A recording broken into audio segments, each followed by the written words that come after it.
Welcome to the Know. I'm Ashley. I'm Brian. There's been a lot of controversy lately over what kinds of games are, and also importantly, are not allowed on Steam. Yeah, and there have been a wide variety of games available historically on the platform, from sexually explicit games to ones like active shooter that put you in the role of somebody shooting up a school. Less what's up. Lately though, Valve's also been removing a lot of games, which has sparked kind of a backlash and led to a lot of discussion, a lot of people wondering, so what kinds of games can be sold on Steam, which after all is the biggest PC marketplace and helps set the tone for a lot of the gaming industry. Well, don't worry, Valve has a solution to all of this. Can't wait to hear it. Just allow everything.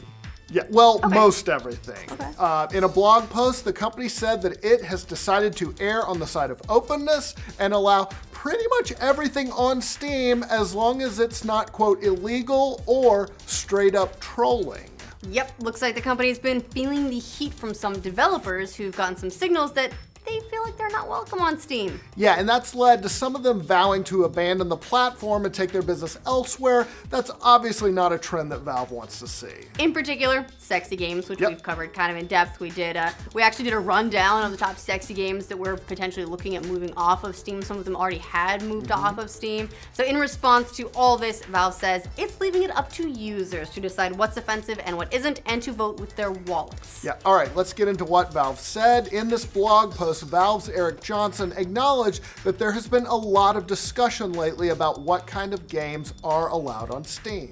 Probably a reference to the recent controversy or controversies where a number of adult game developers said they got emails from Steam saying their games were reported for pornographic content. Yeah, and it sounded like they were going to take them down, but then Valve seemed to backtrack later, telling developers like Manga Gamer, Honeypot, and others that their games weren't in danger of getting removed. But then they kind of just all ended up being confused. Yeah, and regardless, the damage was done, and one dev even said they were going to go to a completely different distributor, Gaar, to distribute their stuff in the future. And then there was the whole other controversy as well over a game called Active Shooter that was billed as a school shooting simulator where you can play as law enforcement or as the actual shooter. Yeah, and Valve removed it, but it didn't address the game's content, saying just instead that its move was due to trolling behavior on the part of its developer. Yeah, in that blog post, Johnson wrote that all the discussion about which games are allowed on Steam have prompted conversations inside the company about how they can do things better.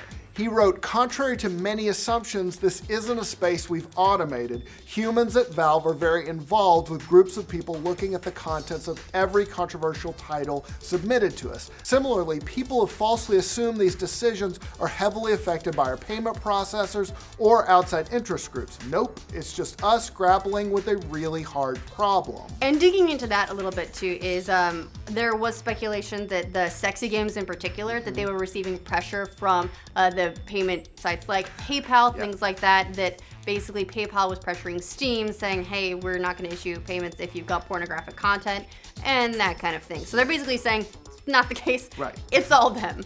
But he added that unfortunately our struggling has resulted in a bunch of confusion among our customers, developer partners, and even our own employees. Yeah, it sounds like there's some healthy debate inside Valve over all this. But look, the debate's good to have. Yeah, interestingly, he said that the challenge for Valve is not just over games with violent or sexual content, but also about whether the store contains games within an entire range of controversial topics: politics, sexuality, racism, gender, violence, identity, and so on. Now, in the end, he said Valve's decided that the right approach is to allow everything onto the Steam store except for things that we decide are illegal or straight up trolling. Yeah, as he put it, Valve shouldn't be the ones deciding this. If you're a player, we shouldn't be choosing for you what content you can or can't buy. If you're a developer, we shouldn't be choosing what content you're allowed to create. Those choices should be yours to make.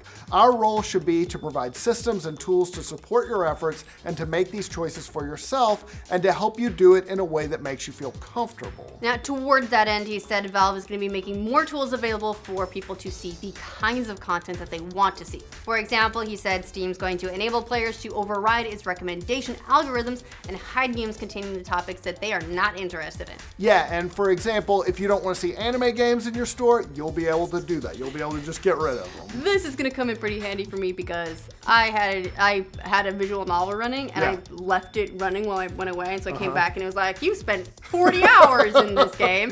There's 20 more. Every recommendation I got was for visual novels.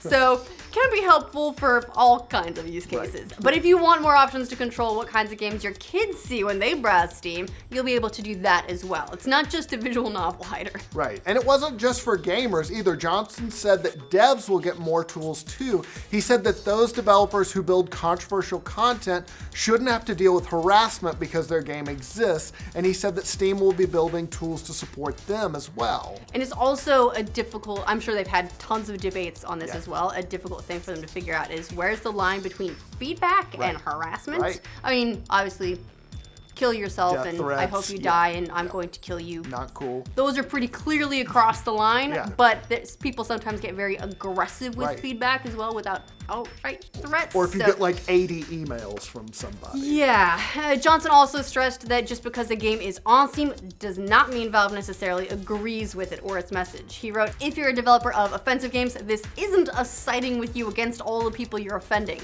However, offending someone shouldn't take away your game's voice. We believe you should be able to express yourself like everyone else and to find others who want to play your game, but that's it. Yeah, of course, being an open platform like what he's describing is definitely going to have its drawbacks, and what's illegal can vary from country to country. For example, lots of countries have laws against hate speech that some of these games will no doubt violate. No doubt. Johnson admits that Steam will still have to handle some games on a case-by-case basis, and he said they'll push developers to reveal upfront if their games have potentially problematic content. If they don't do that, if they don't play ball, he said Valve will just stop doing business with them.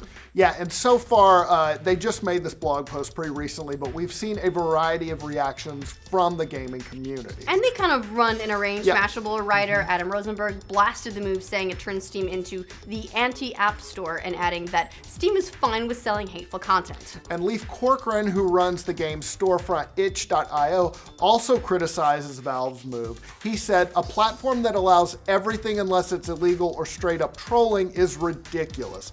Please keep your malicious, derogatory, discriminatory, bullying, harassing, demeaning content off itch.io. Our ban buttons are ready. But then on the other side, game designer Brenda Romero supported the move, tweeting, I'm against any form of censorship and support Valve in having an open platform. Yeah, she added, as a game creator, I want access to the full range of the human experience when creating a game. I choose to leave stuff I consider hateful and horrible on the table. I don't want Steam to make that decision for me. So the big question is really, what does this mean ultimately? Hard to say in the short term what kind of control Valve's going to exercise over games on Steam going forward. It's going to be interesting to see what happens the next time an obscure game like, active shooter gets the attention of the media and there's pressure on Steam to pull it. Like that one, they were very specific to say, we did this because the developer was trolling and abusing the platform, not because of the game. But then are they going to find other workarounds for games that they don't really want on there? Right, and at the end of the day, you can say you want your platform to be open like this, but when the heat is on from the media and a bunch of different sources, it can be a different story in terms of if you want to start cracking down on games. Yeah, this is kind of a double-edged sword. On the one hand, I'm on board with Brenda Romero saying that, yeah, censorship, you don't want to be doing that. People have all kinds of different messages. Where do you draw the line? So this isn't on Steam, but recent game release, Detroit Become Human, features an awful lot of child endangerment. Is the fact that it's even in the game too far? You're gonna have all kinds of exploration of really sensitive subjects. It happens a lot with like Nazi stuff, where depending on how you position it, exactly how you verbalize it, that can be hate speech or not, and so on. And Valve's, I guess, just deciding that's not up to them. They're washing their hands of it. They're gonna be an open-ish platform unless you're gonna get them into legal trouble. For now.